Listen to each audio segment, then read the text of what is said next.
అండి welcome to the Empress Telugu tarot reading. First time మన channel ఎవరైనా చూస్తున్నట్టే ప్లీజ్ సబ్స్క్రైబ్ చేసుకోండి.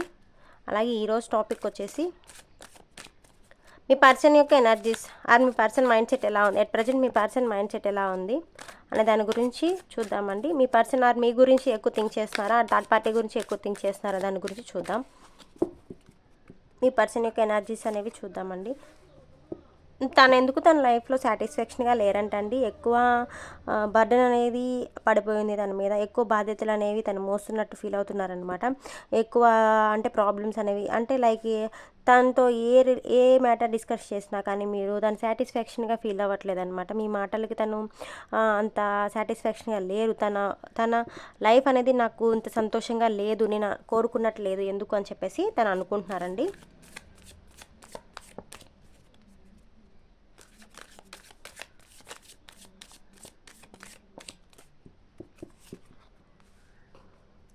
ఎవరైనా హెల్ప్ చేస్తే బాగుండు కదా, ఇక్కడ నుంచి కొంచెం అవాయిడింగ్గా వెళ్ళిపోతే బాగుండు, ఇక్కడ నుంచి అవాయిడ్ చేసుకుంటే బాగుండు, నేను అవాయిడింగ్గా వెళ్ళి కొంచెం ప్రశాంతంగా ఉంటే బాగుండు అని చెప్పేసి మీ పర్సన్ అనుకుంటున్నారండి. ఒక పర్సన్ హెల్ప్ చేస్తే బాగుండు కదా నాకు అనే దాని గురించి అనుకుంటున్నారు. అలాగే రిలేషన్ అంటే న్యూ రిలేషన్ కంటిన్యూ చేయాలని చెప్పేసి వాళ్ళు ఒక మైండ్ సెట్ అనేది ఉందన్నమాట. రిలేషన్స్ బిగిన్ చేయాలి, న్యూగా రిలేషన్ అనేది కంటిన్యూ చేయాలి మంచిగా అని చెప్పేసి వాళ్ళు అనుకుంటున్నారు. సో దట్ నైట్ అవుట్స్ అనేవి చేస్తున్నారనమాట. అంటే తనకున్న స్ట్రెస్కి తన సాటిస్ఫాక్షన్ ఫీల్ లేదనమాట.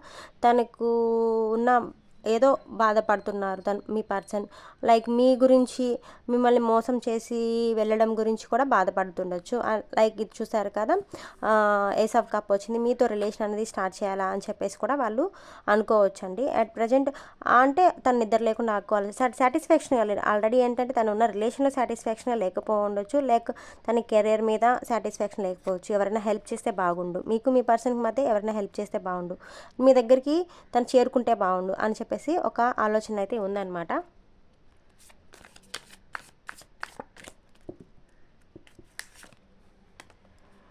సో దట్ కానీ ఎందుకో తను చేసిన పని కరెక్టా ఆర్ రాంగా అనే దాని గురించి చింతిస్తున్నారనమాట. లైక్ ఎలా అంటే నేను ఆలోచించే ఆలోచనలు కరెక్ట్గానే ఉన్నాయా, నేను చేసే పనులు కానీ నేను తీసుకున్న డెసిషన్స్ కానీ ఇవంతా కరెక్టేనా, లేకపోతే దీనివల్ల ఏమన్నా ఫ్యూచర్ ప్రాబ్లమ్స్ ఏమైనా వస్తాయా అని చెప్పేసి ఒక ఆలోచనలు అయితే ఉన్నారండి.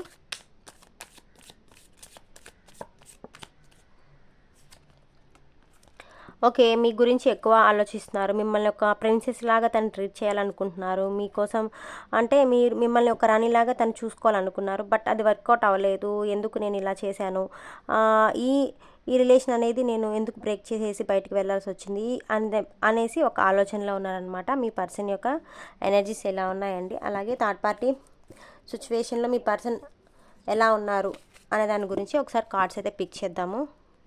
మీ పర్సన్ నేమ్ ఒక 2 or 3 టైమ్స్ అనుకోండి, వాళ్ళకి రెజినేట్ అయ్యే ఛాన్సెస్ ఉంది. ఇది జనరల్ రీడింగ్ అండి, స్పెసిఫిక్ పర్సనల్ రీడింగ్ కాదు కాబట్టి ఎవరికైనా రెజినేట్ అయ్యే ఛాన్సెస్ ఉంటుంది. మీకు రెజినేట్ అనేంత వరకు తీసుకోండి, మిగిలింది కొరవ వాళ్ళకి రెజినేట్ అవుతుంది. థర్డ్ పార్టీ సిచ్యువేషన్ ఎందుకు తను అన్నీ కోల్పోయాను నేను అని చెప్పేసి థర్డ్ పార్టీ అనుకుంటున్నారండి. బట్ ఒక రిలేషన్ అనేది మెయింటైన్ చేయాలి, ఒక ప్యూర్ రిలేషన్ అనేది నాకంటూ దొరకాలి అని చెప్పేసి వాళ్ళు అనుకుంటున్నారు. కాకపోతే వాళ్ళ మీద అథారిటీతో వీళ్ళు ఉండాలన్నమాట. అంటే ఆ రిలేషన్లో అథారిటీ మొత్తం థర్డ్ పార్టీది ఉండాలి. వాళ్ళ నుంచి వచ్చే పర్సన్ దగ్గర వీళ్ళు అంటే లొంగరనమాట. వాళ్ళని వీళ్ళు డామినేట్ చేసి వీళ్ళదే పై చేయిగా ఉండాలి.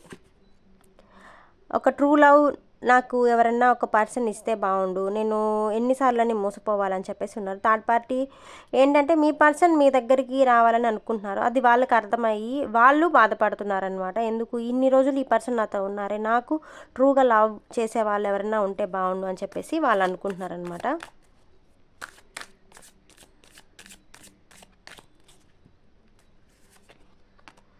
ఒక ఫ్యామిలీ నాకంటూ ఉంటే బాగుండు కదా, నాకంటూ నేను ఒక ఫ్యామిలీని ఏర్పరచుకొని ఉంటే బాగుండు. ఇలా చేయడం వల్ల నాకు మిడిల్ డ్రాప్ అవ్వాల్సి వస్తుంది. ఏదైనా మ్యాజిక్ జరిగితే బాగుండు నా లైఫ్లో, ఒక మంచిగా ఏదైనా ఒక విషయం జరిగితే బాగుండు, ఒక కింగ్ లాంటి పర్సన్ నా లైఫ్లోకి వస్తే బాగుండు అని చెప్పేసి వాళ్ళు అనుకుంటున్నారనమాట.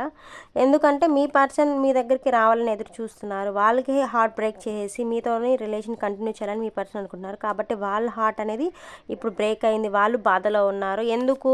వాళ్ళు చేసిన దానికి వాళ్ళు శిక్ష అనుభవిస్తున్నారండి. ఎందుకంటే మీ పర్సన్ మీ నుంచి దూరం చేసి వాళ్ళు ఫస్ట్ లైఫ్ అనేది ఎంజాయ్ చేశారు.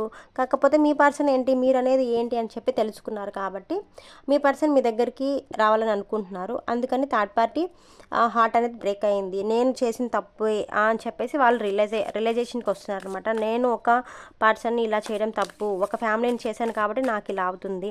బట్ నాకు అంటూ ఒక ఫ్యామిలీ ఉంటే బాగుండు కదా, నాకంటూ ఒక అంటే ఒక లైఫ్ అనేది ఉంటే బాగుండు అని చెప్పేసి ఒక న్యూ లైఫ్ అనేది బిగిన్ చేసుకుంటాను నేను ఇంకటి నుంచి అనేసి వాళ్ళు అనుకుంటున్నారనమాట.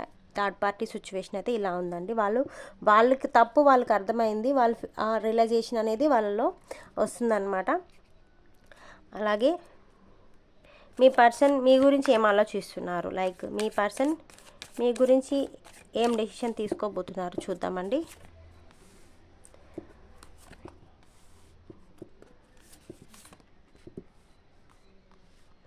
ఓకే అండి, మీ లైఫ్లో డే బై డే ఇంప్రూవ్మెంట్ అనేది వస్తుందన్నమాట. మీ పర్సన్ మీ దగ్గరికి చేరుకోవాలని చెప్పేసి వస్తున్నారు. ఒక ఛాన్స్ అనేది వస్తే బాగుండు. మీ నుంచి దూరంగా వెళ్ళిన పర్సన్ మీ దగ్గరికి రావాలని అనుకుంటున్నారనమాట. ఎందుకంటే మీరు ఏంటో అనేది, మీ లవ్ ఏంటనేది తనకు అర్థమైంది. అందుకని మీ పర్సన్ మీ దగ్గరికి రావాలని అనుకుంటున్నారు. బట్ మీకు మీ పర్సన్కి జరిగిన చిన్న చిన్న ఇష్యూస్ వల్ల తను స్ట్రక్ అయిపోయినారనమాట. అవే గుర్తొస్తున్నాయి. నేను వెళ్తే నన్ను నెగ్లెక్ట్ చేస్తారేమో, నన్ను కించపరుస్తారేమో అని చెప్పేసి ఒక హెల్యూసినేషన్లో అయితే ఉన్నారనమాట. మీ పర్సన్ మీ గురించి ఆలోచిస్తూ మీ దగ్గరికి రావాలని అనుకుంటున్నారు. దానిలో డే బై డే ఇంప్రూవ్మెంట్ అయితే వచ్చిందనమాట. లైక్ మీకు మీ పర్సన్కి మధ్య ఉన్న వాళ్ళతో తను మాట్లాడాలనుకుంటున్నారనమాట. ఎలాగైనా నా పర్సన్ నాకు కావాలి అంటే నువ్వేమైనా హెల్ప్ చేయగలవా, లైక్ మీరేమన్నా సెటిల్మెంట్ చేయగలరా నా పర్సన్తో నాకు, కాకపోతే నేను గొడవలు వేసుకొని బయటకు వెళ్ళాను, ఇదంతా రాంగ్, నేను చేసిందంతా రాంగే, కానీ ఇప్పుడు నాకు రియలైజేషన్ అనేది వచ్చింది. సో దట్ నాకు నా పర్సన్కి ఒక ఛాన్స్ అనేది ఏమైనా కల్పించగలరా అని చెప్పి చూస్తున్నారు కదా. ఓకే అండి, ది హెర్మెట్ అనమాట. నేను చేసిన తప్పే, దానికి నేను పశ్చాత్తాపం పడుతున్నాను అని చెప్పేసి అనుకుంటున్నారు.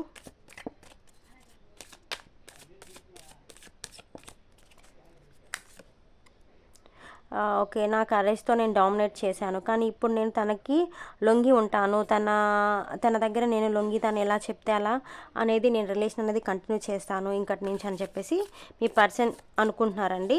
అంటే మీ దగ్గరికి ఎలా అన్నా తను చేరుకోవాలనుకుంటున్నారు. బట్ మీరేంటంటే మీ పర్సన్తో విసిగిపోయి మీరు అవాయిడింగ్ చేస్తున్నారు. కాబట్టి మీ పర్సన్కి మీ వాల్యూ అనేది తెలిసి వస్తుంది. ఒక రిలేషన్ స్టార్ట్ అయితే బాగుండు కదా, మంచిగా నా పర్సన్తో నాకు మళ్ళీ రిలేషన్ స్టార్ట్ అవ్వాలి, నేను బయటికి వెళ్ళి తప్పు చేశాను, ఆ తప్పుని నేను ఒప్పుకోవాలి అని చెప్పేసి మీ పర్సన్ అనుకుంటున్నారండి. దానికోసం మీ పర్సన్ ఎక్కువ పెయిన్ అనేది భరిస్తున్నారు. లైక్ ఎలా మీతో రిలేషన్ మళ్ళీ కంటిన్యూ చేయాలి, థర్డ్ పార్టీ నుంచి విడిపోయారు.